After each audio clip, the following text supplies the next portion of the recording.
పచ్చిమిర్చి ఆవకాయ పచ్చడి చూపిస్తానండి. చాలా బాగుంటుంది. మేము అదిగో మార్ట్ నుంచి ఒక అరకిలో తీసుకొచ్చాం.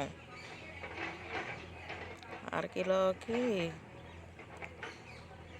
అరకిలో తీసి చక్కగా అది ఒక దానిలో పెట్టుకుని కడుక్కోవాలండి శుభ్రంగా. చాలా బాగుంటుందండి పచ్చడి.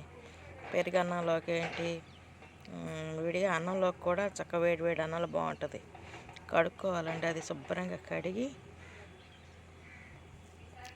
క్లాత్తో తుడుచుకుని ఆరబెట్టుకుని 4 చీలికలుగా తీసి దానిలో విత్తనం అంతా తీసేయాలండి.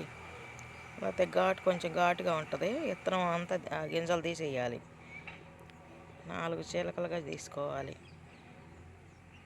మెత్తటి చాకుతో తీసుకుని అలాగా ఆ మధ్యలో అదంతా తీసేయాలి.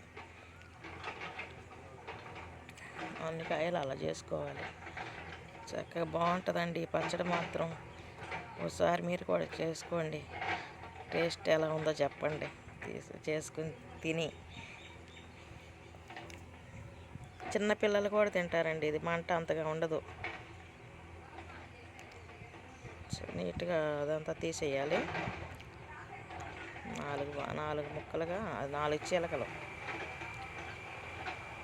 బజ్జీలాగా ఒకసారి ఇంకో 2 వైపులా అట్లా చీల్చుకోవాలి.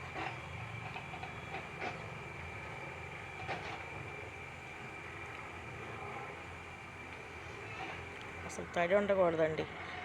ఆ వెనక భాగంలో తడి ఉంటుంది కొంచెం, అది లేకుండా శుభ్రంగా తుడిసి ఆరబెట్టేసేసుకోవాలన్నమాట. ఆ గింజలంతా మొత్తం తీసేసి దానిలో పెట్టుకోవాలి. నిమ్మకాయలు తీసుకోవాలి. ఒక కప్పు రసంకి, అదే ఒక అర డజన్ కాయలు అయితే బాగా రసం గల్ల కాయలు తీసుకోవాలి. రసం గల్ల కాయలు తీసుకుని అది ఒక కప్పుకి రసం, ఆ రసంలో అది నానబెట్టాలన్నమాట.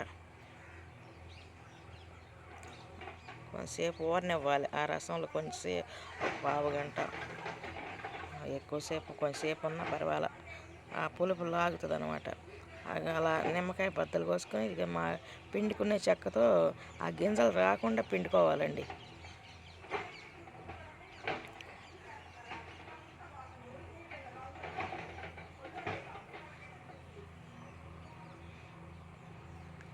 చిన్నుల్లిపాయలు, ఉప్పు, కారం, మెంతిపిండి, ఆవుపిండి, పసుపు, ఇంగువ, నూనె, మాత్రం నూనె. ముందు పసుపు వేసుకోవాలండి.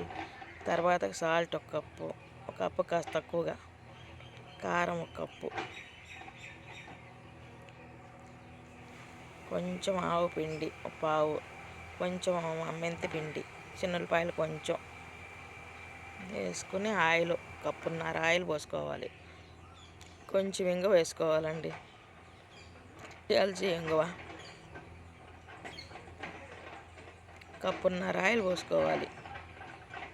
పోసుకొని కొంచెం వాటికి మధ్యలోకి పట్టేటట్టుగా చితకకుండా మిరపకాయ కలుపుకోవాలి.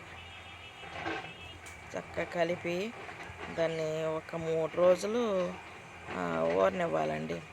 3వ రోజు తీసి వేడి వేడి అన్నంలో వేసుకుని తింటే సూపర్గా ఉంటుందండి. మీరు కూడా ట్రై చేయండి, బాగుంటుంది.